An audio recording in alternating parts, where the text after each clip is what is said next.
था, आपके बचपन में इंटरेस्ट था, अच्छा, उसी को आप बढ़ाइए।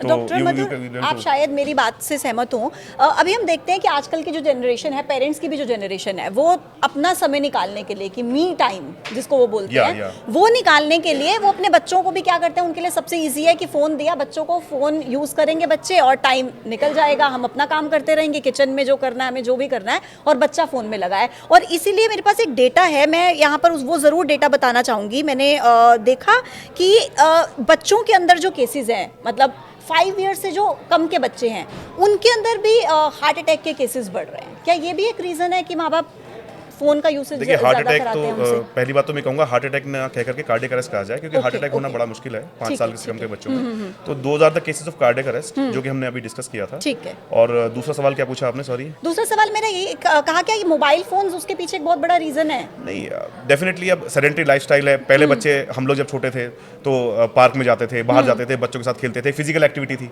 आजकल बच्चों में ओबेसिटी की प्रॉब्लम बहुत ज़्यादा हो रही है, जंक फूड खाने की प्रॉब्लम बहुत ज़्यादा हो रही है। वो मोबाइल भी उसका एक फैक्टर है। मोबाइल पर रहेंगे, बाहर नहीं जाएंगे, फिजिकल एक्टिविटी नहीं करेंगे, मोटापा होगा, तरह तरह की बीमारियां होंगी, जल्दी आजकल डायबिटीज़ हो रही है। आजकल 25, अभी मैं एक पेशेंट देख के आया हूँ, 25 साल की उम्र में उस ब्लड प्रेशर की 4 दवाइयाँ ले रहा है लड़का, है ना। तो ये सब चीज़ें हैं, तो मोबाइल भी उसका एक फैक्टर है। सेडेंटरी लाइफस्टाइल, आप चलेंगे नहीं, फिरेंगे नहीं तो कैसे चलेगा काम। तो एक्सरसाइज, आपने कहा था 5 चीज़ें बताओ, उसमें से एक चीज़ एक्सरसाइज भी है। और sleep, sleep, adequate sleep, exercise, unplug yourself and rejuvenate yourself. कितने घंटे एक नॉर्मल इंसान को नॉर्मल जिंदगी में हर रोज सोना चाहिए?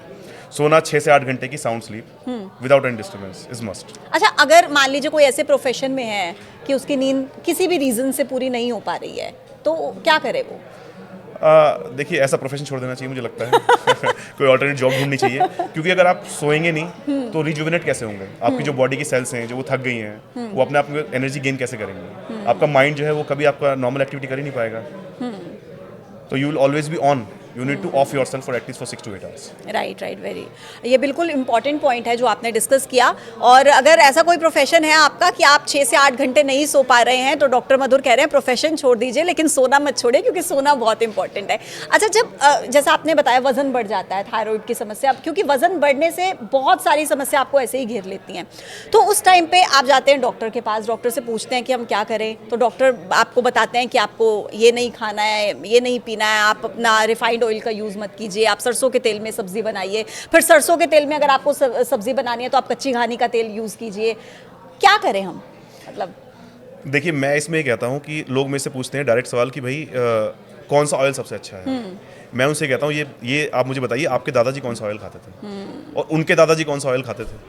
तो आपका जेनेटिक मेकअप जो है उसी ऑयल के लिए बना हुआ है, तो बेटर है वही ऑयल यूज़ करें, नंबर 1। नंबर 2, अब सवाल आता है कितना यूज़ करें। एज लो एज पॉसिबल, जितना कम यूज़ कर सकें उतना यूज़ करें। देखिए, कोई भी ऑयल एब्सोल्युटली ख़राब नहीं है, सब में कुछ ना कुछ पॉजिटिव थिंग है। कोई एंटीऑक्सीडेंट है किसी के अंदर कोई मिनरल है, किसी के अंदर कोई चीज़ है। लेकिन इसीलिए आजकल एक नया कंसेप्ट आया है, चेंजिंग ऑफ ऑयल्स। अगर आपके घर में 2 सब्जियां बन रही है, एक सब्जी एक ऑयल में बनाइए, दूसरी सब्जी एक ऑयल में बनाइए। और दूसरा कंसेप्ट, अगर आप एक सब्जी बना रहे हैं, उसमें 2 चम्मच आपने घी डाला, आपकी फैमिली में 4 मेंबर्स हैं, तो कितना कितना है? आधा चम्मच आया। तो it is the quantity which matters, and changing of oil is very important thing. अच्छा, ये बताइए कि माँ के प्यार का मतलब हमारे देश में ये होता है कि वो आपको खिलाए जाना है। मतलब आपको पहले एक पराठा दिया, आपने कहा कि मेरा पेट भर गया, कि नहीं एक और ले ले, तो माँ का प्यार यही होता है। तो ये सच में माँ का प्यार है क्या? ये मुझे लिटरली, मैं चाहती हूँ कि आप क्लियर करें। नहीं, माँ का प्यार है, लेकिन बिना घी के भी हो सकता है। सब्जियाँ हो सकता है, आप माँ का प्यार सैलेड से भी आ सकता है, माँ का प्यार फ्रूट्स में भी आ सकता है, और माँ के प्यार में हम कम घी डाल सकते हैं सब्जियों में, और हम ऑयल चेंज कर सकते हैं। बिल्कुल, मतलब माँ के प्यार पर देखिए कोई सवाल नहीं है, लेकिन माँ के प्यार के तरीके बदले जा सकते हैं। ये बहुत इंपॉर्टेंट है, क्योंकि अभी देखिए, अच्छा, जो बहुत सारी कंपनीज हैं, अब उन्हें भी पता लग गया है कि मार्केट में हम देख रहे हैं, हमारी सोसाइटी में ये सब दिक्कतें हो रही हैं आज के यूथ को, तो उन्होंने बड़ा अच्छा एक तरीका ढूंढ लिया है कि एडवर्टीजिंग का, कि आप ये ऑयल खाइए और इसमें लो कोलेस्ट्रॉल है और इससे आपके जो दिल की सेहत है वो बहुत सही रहेगी।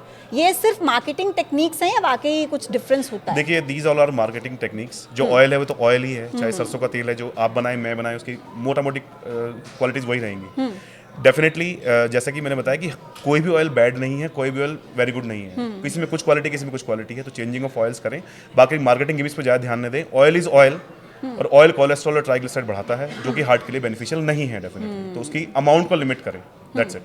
अच्छा, हम अपने घरों में जब नॉर्मली ऐसे बैठे होते हैं तो समझाते हैं घर पे लोगों को कि भाई आप प्लीज़ ये मत खाइए, ये आपकी सेहत के लिए अच्छा नहीं है, तो सामने से जवाब आता है कि अब खाने के लिए तो इतना सब कुछ कर रहे हैं ना, तो जीभ का स्वाद ही अगर नहीं आया तो फिर क्या मज़ा। मतलब जीभ का स्वाद इतना इंपॉर्टेंट है, अपने एक ऑर्गन को मतलब ठीक रखना, और बाकी ऑर्गन्स को वो भूल जाते हैं कि बाकी भी ऑर्गन्स हैं, उन्हें भी ठीक रखना है। तो ये बहुत बड़ी एक लेकिन प्रॉब्लम जीभ का स्वाद एक प्लेट में भी आ सकता है और 2 सर्विंग्स में भी आ सकता है, 2 चम्मच में भी आ सकता है और एक पूरी प्लेट में भी आ सकता है। तो उसको मुंह के टेस्ट को 1 चम्मच से और 2 चम्मच से भी क्वेंचिंग योर थ्रस्ट कर सकते हैं।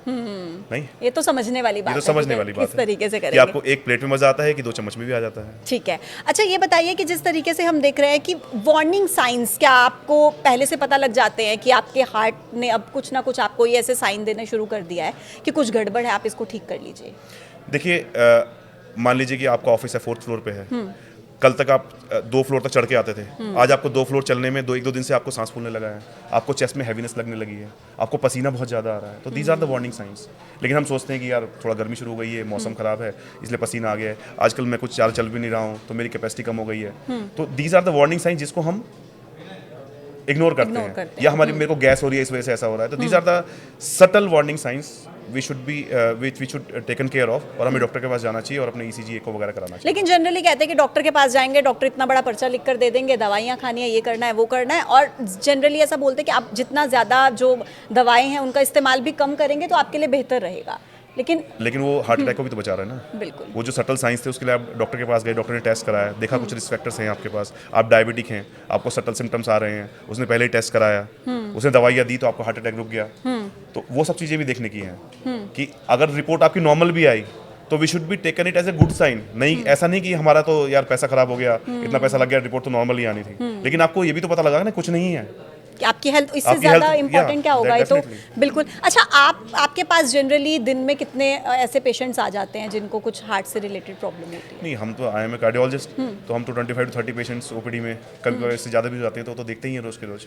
तो मैक्सिमम आपको क्या लगता है कि उनमें क्या ऐसे सिम्टम्स होते हैं या क्या रीजंस होते हैं, एक कॉमन रीजन जो आपको लगता है? देखिए, हमारे जो हार्ट अटैक जो होता है उसके रिस्क फैक्टर्स होते हैं, कुछ नॉन मॉडिफाइबल रिस्क फैक्टर्स होते हैं, कुछ मॉडिफाइबल रिस्क फैक्टर्स होते हैं। नॉन मॉडिफाइबल रिस्क फैक्टर्स होते हैं being Indian male is a non modifiable risk factors को आप चेंज नहीं कर सकते, और आपकी फैमिली हिस्ट्री ऑफ जो कार्डियक डिजीज़ है आपके फादर में, मदर में, ब्रदर में, सिस्टर में या अंकल आंट में, जो direct relative, first degree relatives हैं, अगर उनमें हार्ट की प्रॉब्लम्स हैं, हार्ट अटैक आया हुआ है या हार्ट के पेशेंट हैं, तो ये एक आपका रिस्क फैक्टर्स है। मॉडिफाइबल रिस्क फैक्टर नंबर 1 है diabetes. India is the diabetes capital of the world. World में सबसे ज़्यादा पेशेंट डायबिटीज़ के इंडिया में हैं।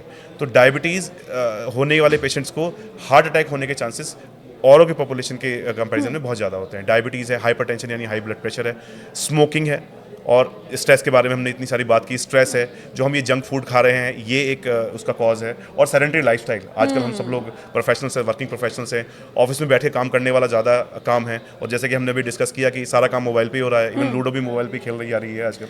अच्छा। तो ये सब रिस्क फैक्टर जिसको कि हम